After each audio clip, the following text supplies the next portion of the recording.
Welcome back, Linux enthusiast. This is the 22nd episode of our Linux learning series. If you have missed any of our previous episodes, you can check out the list above. In this video, we'll be talking about performance tuning basics in Linux. If you're looking to upskill in Linux and get globally recognized certificates, you can check out our DevOps course. The link is given below in the description box. Alright, let's start the video now.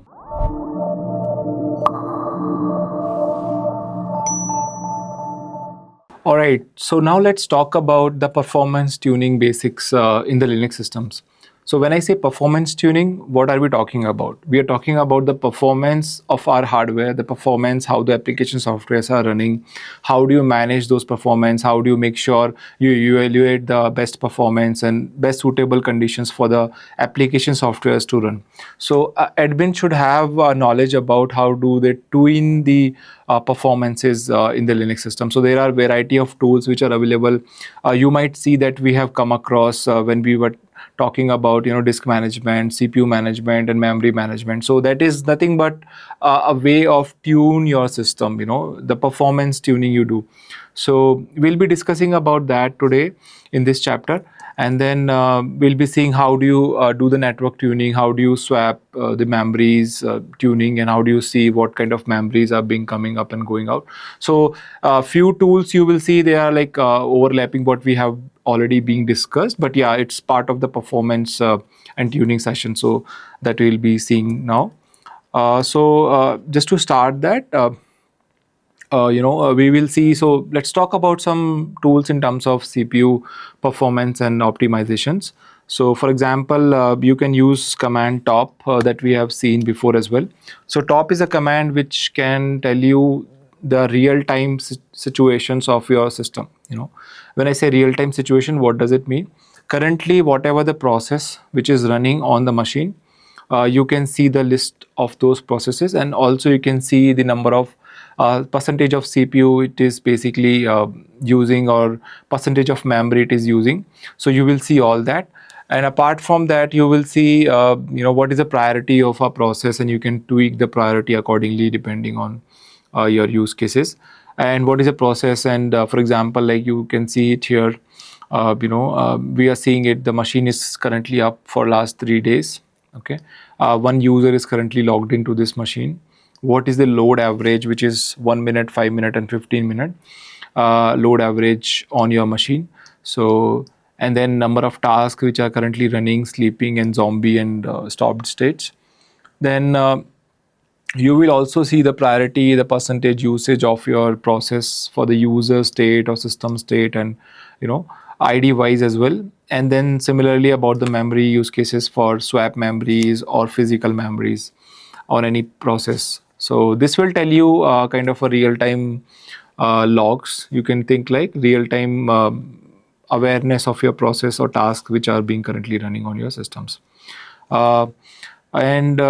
Then, for example, let's say there is another command htop, which is kind of a more visibility in terms of colors and more further granularity in terms of checking the process listings and stuff. You can check via htop command.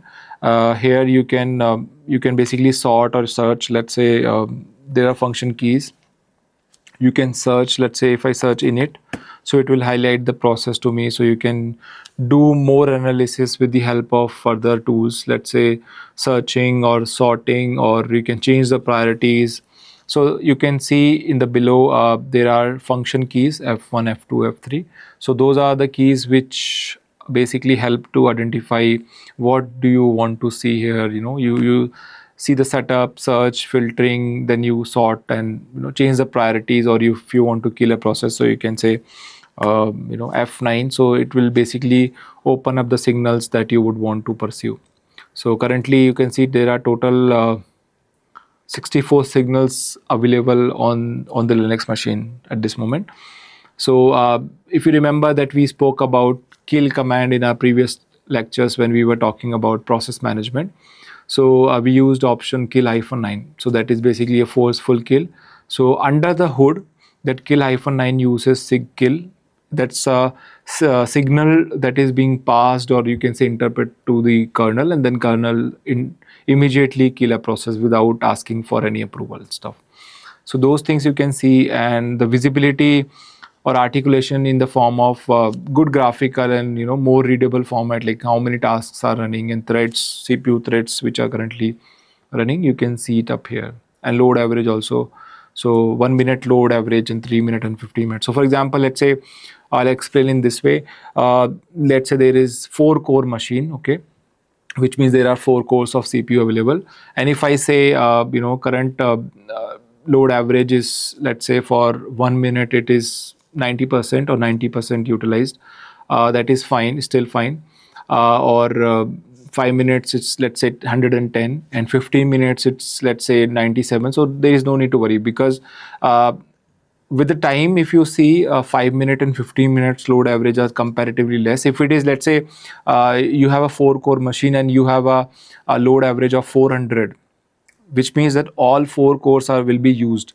But if it goes beyond 400 in a 4 core machine, it's something that you have to think of.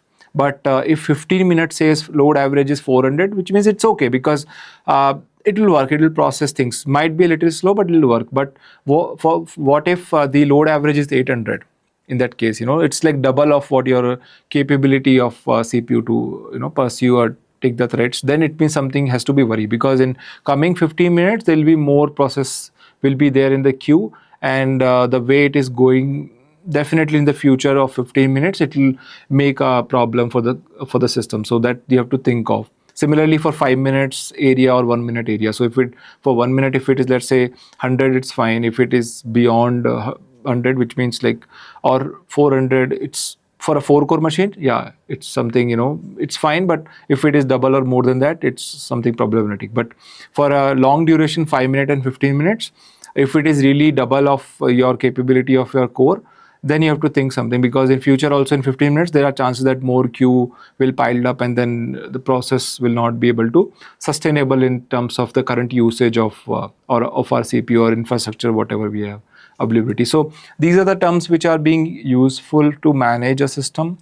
And using commands like top and htop can help you take care of your system and tune it when and where required. You can kill a process if you realize that something which is not relevant, or you can take it forward. So those are the things it gives you facility to uh, see.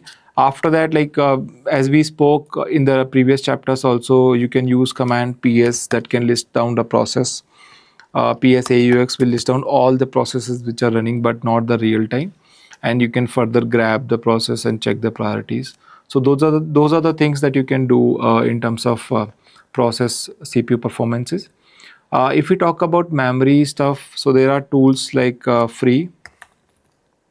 Okay, so free tool you can use to see the memory which is currently available, and to make it more human readable, you can use -h. So it gives you in gigabytes instead of bytes. So currently this much memory we have physical RAM allotted for this machine, and currently out of 2 gigs, 1.4 gigs are already being used, and 107 MB is free. And similarly the swap usage, which is nothing but kind of hard disk, the hard drive usage, that's what the swap memory is all about. So the pages basically change from swap memory to the physical RAM. This much is currently used and free. So looking at this, this is like very small machine of having RAM which is 1.9 gigs. Usually servers has 64 gigs, or more than that, 128 gigs or 256 gigs, out of which if it is 90% utilized, definitely you have to think of that, okay, it is 90% utilized, there is a warning that admin will get. And then furthermore, they have to make sure that remaining 10% buffer should always be there. If the process memory goes beyond 90%, then immediate action has to be triggered. So that's how the alerting part comes into play, where when we talk about performance tuning. So that's what the DevOps and SRE's role. Just to make sure the infrastructure, whatever is running, with the help of these commands, can analyze the current state of your memories and CPU. And then they can get the errors, they can get the notification on their whatever the monitoring tool they are using, and after that they can make modifications or whatever the necessary steps are required in order to make the memory or CPU free. Okay. After that, VM stat also we discussed before, where it tells about the process memory, user memory, user CPU usage, system ideal usage. So here, like for example, CPU is usually 95% ideal, which means it's fine, it's running ideal conditions. If it is overloaded or overburst, then in that case you will get the warnings, so you can set up a warnings and something that actionable is required after that, so. And then what are the bytes which are coming in, coming out, writing into the disk. So those are the things you can monitor via vmstat command. And to know more about what vmstat does, you can anyways anytime refer the manual of it using man command, and then it will list down the active inactive memories or forks or slabs and stuff like that, you know partitions and disks. So that is how you can read about each and every columns or the representations of the output that you are getting. For example, like this procs, this R, what does it mean? Enable process, So you don't have to remember that actually. Okay, what does it mean all the time? With the time, the use cases, whatever it comes through, you can anytime refer the manuals, and then you can get the output to read about what does this thing mean, and you can understand and take it forward after that. So that is how you can use vmstat, and then free command just to analyze the cpu, analyze the memory usage on your machine, and you can tweak after that. Similarly, if you want to check the performance of your disk input output, so you can use command iostat. Okay, let's say for 5. So this will list all the devices that you have, and kind of percentage of input output operations which are happening on the disk. It will tell you in more detail actually. So this is like user wise, average, nice priorities, system wise, IO weight or ideal condition. So currently look at this percentage which says 95% it's ideal, which means it's fine. Average CPU ideal, if it is 95%, that means 5% only it is using, so nothing to worry about. But what if this reduces to 2%? That means 90% of your CPU usage are being happening. If it is a 4-core machine, 400, load average 400 is being almost being used or stuff. You can just take actions after that, and every 5 seconds you will see this will be updated. So this option -x does the same job. If you want to read more about the manual of iostat, it will tell you basically what it does. It basically checks the stats of your CPU input output for the device and partitions. And let's look for -x. So it will give you the report, extend stats, whatever the stats that you would want to see.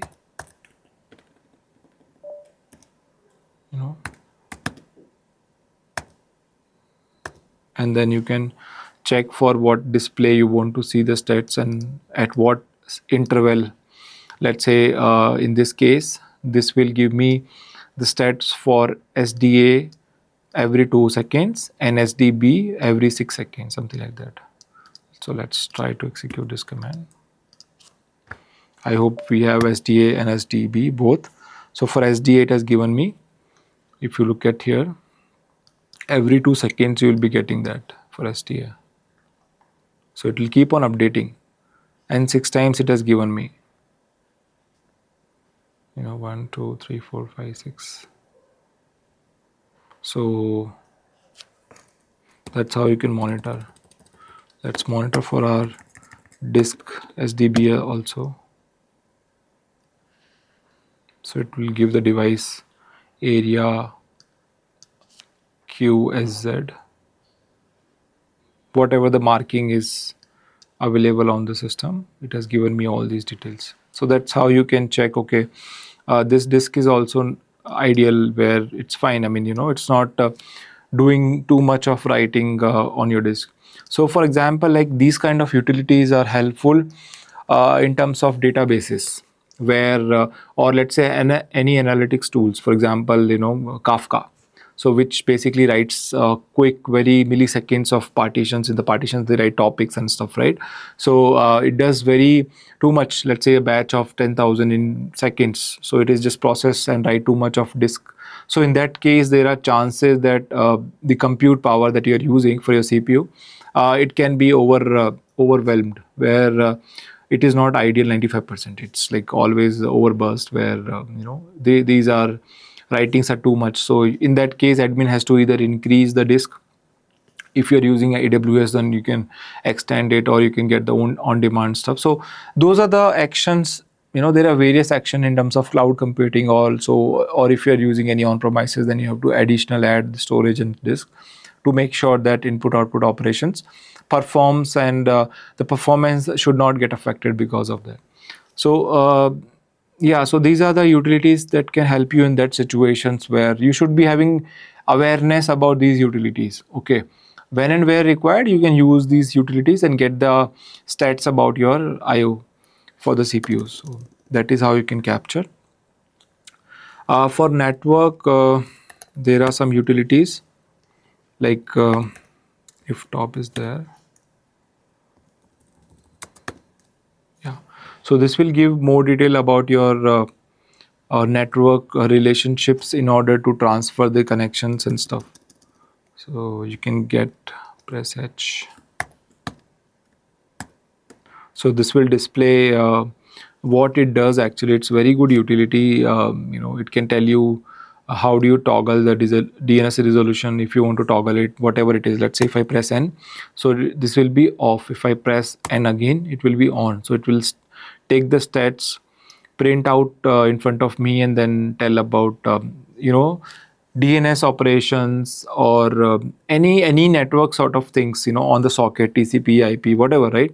UDP. So this will actually calculate that in that term. So if we say source, so there are multiple fields and columns actually.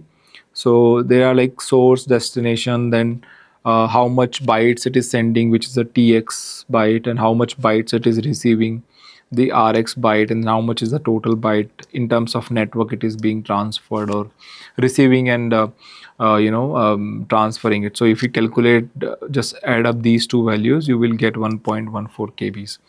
So you get all these details here. Then how much is the total bandwidth available on this machine in terms of networking things. Then cumulative total also, it gives you that information.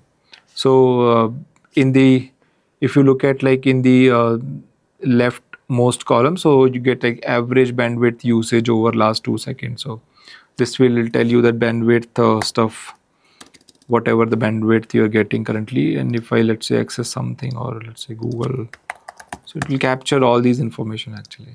See, it is capturing me that I am doing some, this is my source IP address, and from my source IP address, I have tried to access some Google contents and stuff. So it will capture all this.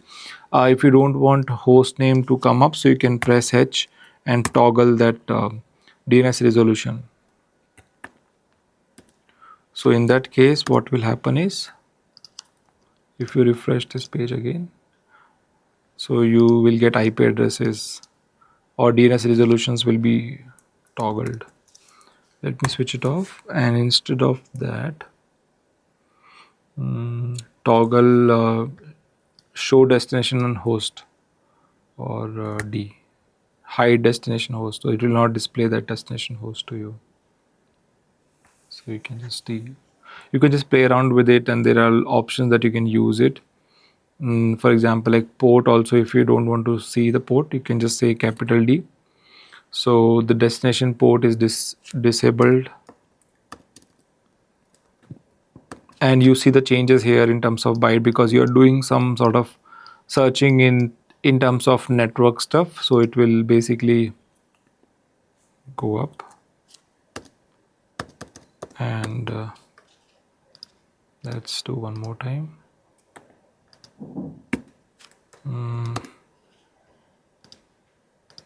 Let's do this.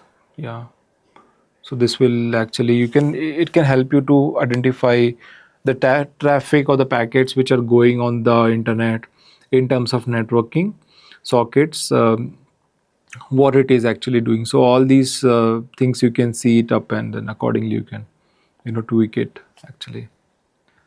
And you can just pause the port display on, so which means that this will tell me the port number, whatever it is using at the source side.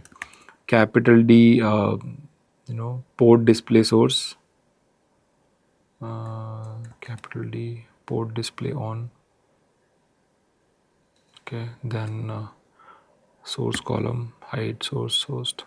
So once I press S, it has hidden that source host, because that's not required in front of me, because I already know this is the machine and what is the IP address of this machine. So I don't need that information. Rather, I need the information on what protocol this is using, HTTPS. Okay, the traffic which is going up over there, and let's say let's access something else, github.com or something.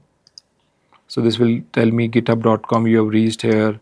What is the CDN content delivery network it is using? How much bytes are being transferred and received, and in total bytes and stuff.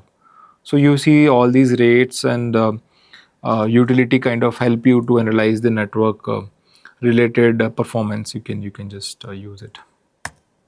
Yeah, when I press N here, it has stopped the doing resolution for me. It is just directly giving me the IP address rather than host names. So earlier it was just doing the resolution, but now it has stopped. So it's not. It's just giving me just the IP address instead of the host names. So that's how you can analyze as an admin. Also, you can just verify. You should be aware about. There is a utility called if top, which can help you to analyze the network things, and then you can read through that. Let's say manual. So it tells the bandwidth usage of at any interface by host, and this is the use case, like the common use case, how you use this command actually, if top -h. Then there you can filter based on interface. Let's say enp0s5. So this will only print that interface. Listening on enp0s5, it came here. What if I say ETH0, then it will not come up anything, because there is no device interface at this moment. If I say IPA, I will only see these are the two interfaces of networking available on my machine, on which any sort of networking operations or transfers are happening. So yeah, so you can just review all these options which can print things for you, and then you can just use it. Yeah, it is explaining actually what it displays in terms of data and what it caters to.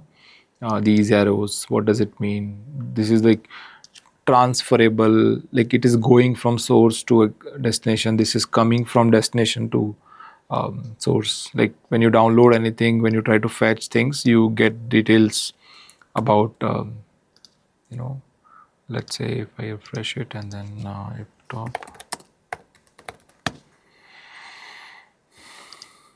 let's refresh this and then go up here. Yeah, so you see these arrows. This is the traffic which is going 0 bytes. Okay, coming up, how much total bytes, then again going, then again coming. So this is kind of a good utility in order to track the transfers which are happening between two parties, client and server, or two machines, you can say. So those things you can capture. So what if there is any internal interface which is available on any server, which is used for some internal tunneling and to a particular machine, but you're trying to send some signals to another machine, and the machine is not able to retrieve anything or not being sending the acknowledgement back. So this utility can help you to identify or troubleshoot or why the traffics are not going. Really, you can, if you're not able to see any traffics coming up here, which means that something is wrong with the machine settings or configurations, that you can change, and then make it corrected according to the use case. Yeah. There is one more option, skip the, so with -n itself you can just skip the domain name resolution before. It will just give you IP addresses. So you can open like this also before, or you can change it here also. Yeah, with pressing N keyboard key. Okay, or you can just provide a N-N here. So yeah, so this tells, okay, when you execute and end this, it says on this interface which is having this IPv4, IPv6, and this is my MAC address. That's how you are able to see the information. Okay. Now let's talk about CPU tuning. So CPU tuning is about like how do you manage the CPUs in terms of setting the right priority for the processes. So there are a few commands which are basically used. One is nice and renice. These are the commands which are basically used for setting the right priority for the processes. So you can just say, priority, let's say -5 I want to set for whatever the process ID. So let's execute sleep 1,000 times backend. Okay.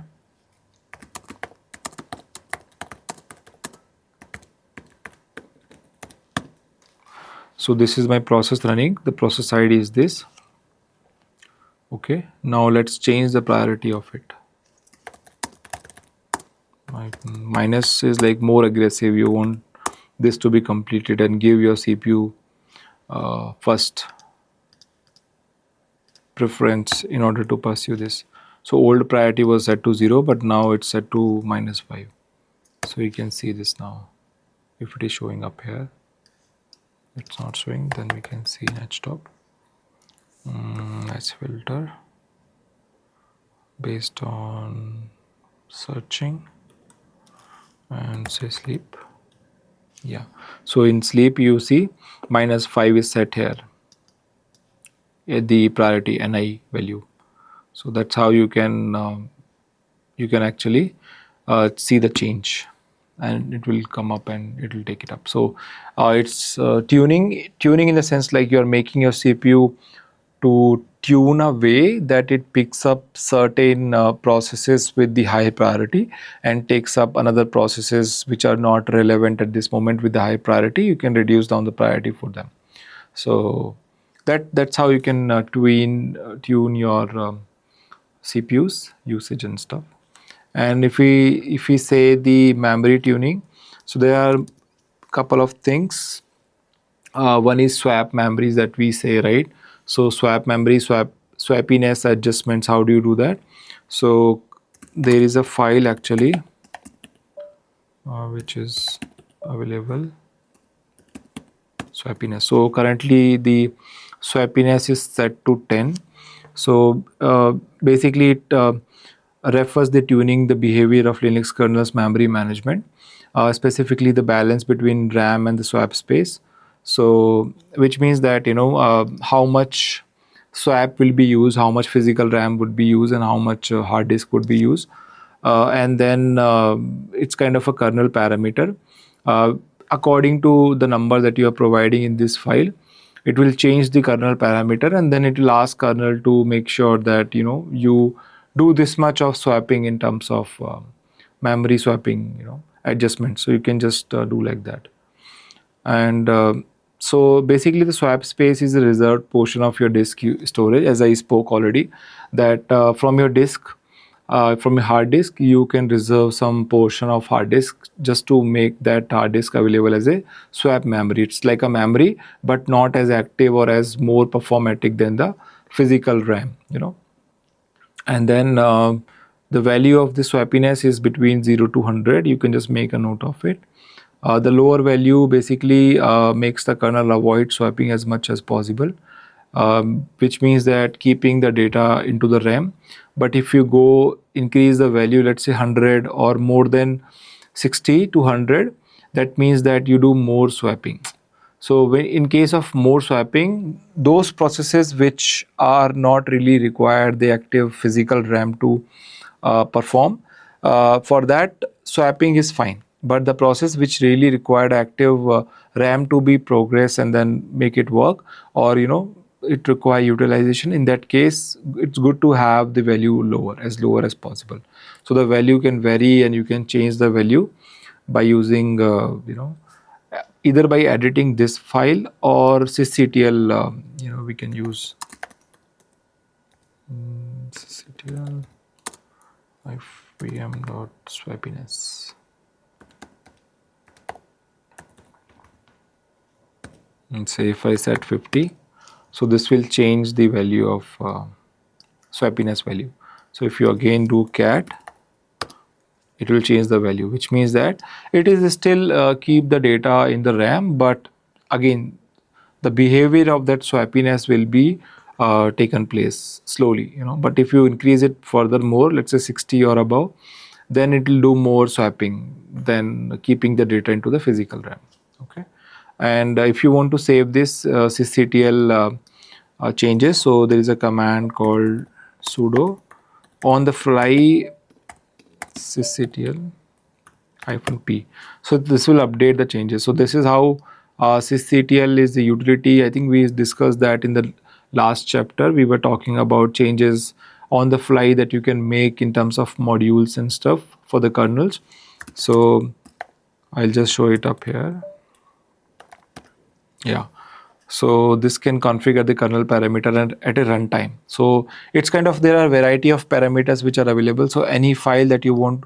So basically what just now what we did is like we basically changed the configuration of swappiness. Okay, that configuration uh, presents in a file. So once you edit the file, either by going into the file and edit it or by using the command, you have to apply that parameter as well to make kernel aware that you are making some changes in the swappiness conditions, so that according to that condition mark, whatever you have chosen, kernel will behave the same way. Okay, that means it will take it in the progress, and then according, let's say if you say 60 to 100, if you change the swappiness, kernel knows that now it has to do more swapping in order to make the progress of your any processes and stuff. But if you set it to less value, 0 to 50, like for example, then kernel knows, okay, it has to keep more, as much as data can be in the physical RAM. But yeah, again it can do swapping, but it will be very less. But if you set it to more, then it will do more frequent swappiness of stuff. So sysctl-p can be apply that parameter, modify it on the fly. So, and then the configurations of sysctl, it is telling the examples, kernel host names and domain names. It's a very basic, kind of very good utility actually to list down what it is doing.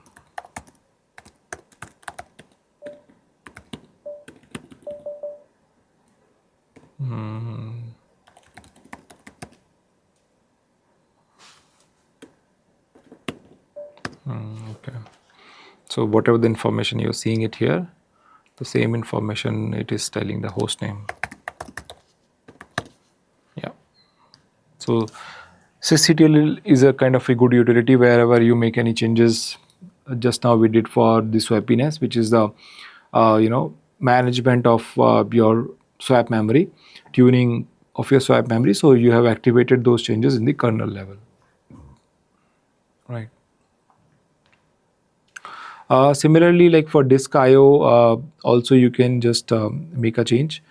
Just to note for one thing, let's say if you are having a desktop or a gaming machine with 16 GB of your RAM, so good to have this swappiness 10, because in that case it has to be like more at the RAM side, because the game, there might be chances that for that 16 GB of your memory, the game can be paused or can be slow, which nobody wants to face that same experience. So it has to go through, the threads has to take care, the memory has to be in the RAM itself. So it's kind of an example I just wanted to show up, like depending on the use cases, the swappiness values can differ and can change.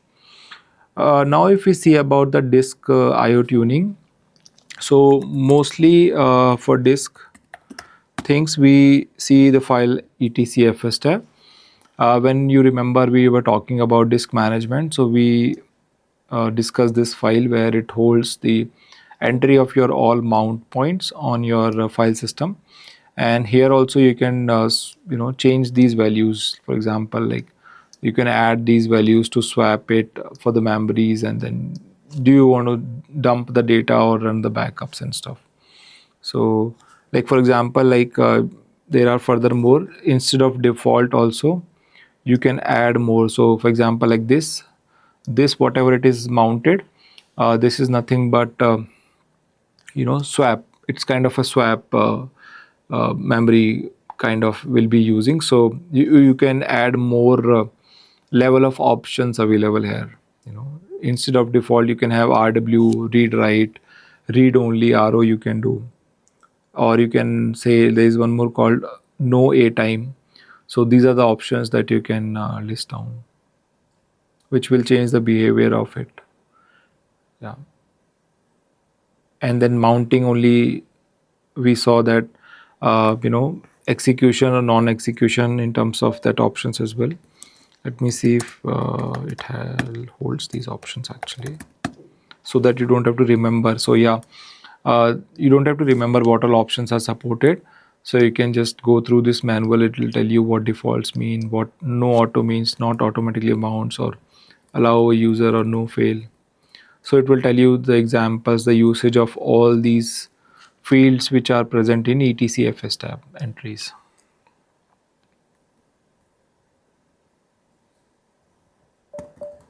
Yeah.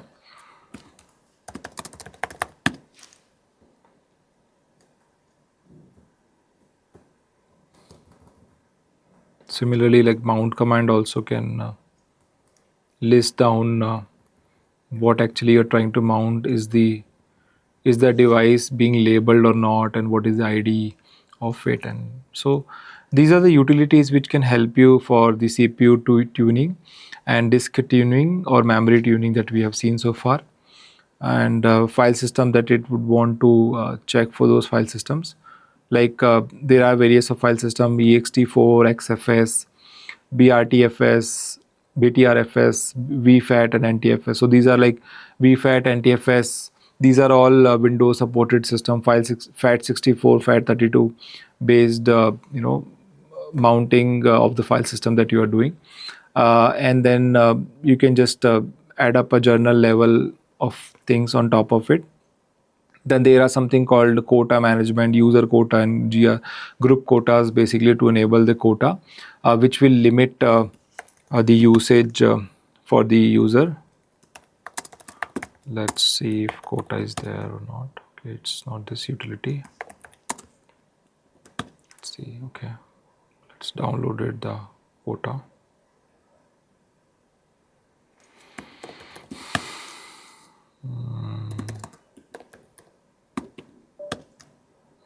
This will show you the disk usage and its limit. How much is the limit it has it? Let's see, any examples are there? Quota-u. So there is currently no quota has been set to. You can set quotas and you can change things if there is any quota which are being. So quota is nothing but kind of restrictions, or you can set upper limit, lower limit on what all options, like how much files you can create, how much disk usage you can perform, and beyond that there is a limit that you can set on number of files, number of inodes, and stuff like that related to file systems. So that is a quota can help you. So group quota also you can set, user quota also you can set. Currently there is no quota set, that's why we are not getting any responses, but you can go through these options. You can set up based on whatever the quota you would want to set, and then accordingly it will help you to set that quota. So that is another way of tune your disk in terms of usage and in terms of file systems as well. Yeah. And after this, like network tuning is also there, like TCP window size. So if you know about transmission control protocol, which works on a synchronized basis, like three-way handshake, and it has a window size where in that particular window segments the traffic or the packet will go, right? So that window size also you can change. That kind of a tuning you can do further. So for example, there is a command to do that: sysctl-w net.core memory max. So then you can, let's say, 30. So some memories you can assign with the help of sysctl command in order to have a better throughput which can give you more bandwidth to pass on the data. So if you have more throughput, which means that you have more leverages of bandwidth available on your machine, which can help you to traverse more traffic in terms of network. So that's how you can increase that window sizing. So here I'm just telling you a way to tune your systems. There are utilities that you can use. Ultimate aim is to make sure that system should be fine. It should be serving whatever it should supposed to serve. The application that it is hosting, web hosting or some other server hosting, it should not get affected. So these commands and utilities can help you to tune your system. So similar to this, you can set, there is another settings, R core, R memory, maximum, and then you can set something like that. You can set the memories also. So these are the options. For if you say write, force all arguments to write arguments to print. So we are forcing these arguments, or these are the parameters, actually kernel level parameters, which you are tweaking based on the requirement. Okay, this memory maximum has to be this much and it should not go beyond that. So you can just tweak like that. So if we talk about the summary of total, so we have seen like CPU usage, we have seen memory usage, we have seen disk usage, we have analyzed how do you update the kernel modules entries, how do you change the settings using sysctl command, how do you monitor the processes using htop command, how do you see the network related logs, if top command is there, then fs tab entries, how do you set up which option to do what. So these are the variety of tools that you can use in order to make your system more performant, and you can tune your systems based on the requirements of it. Yeah. So that's about tuning and management in Linux system. If you want to learn Linux and get certified from IBM, click on this link given below in the description. That's a wrap for this chapter. I'll meet you in the next episode of this Linux series.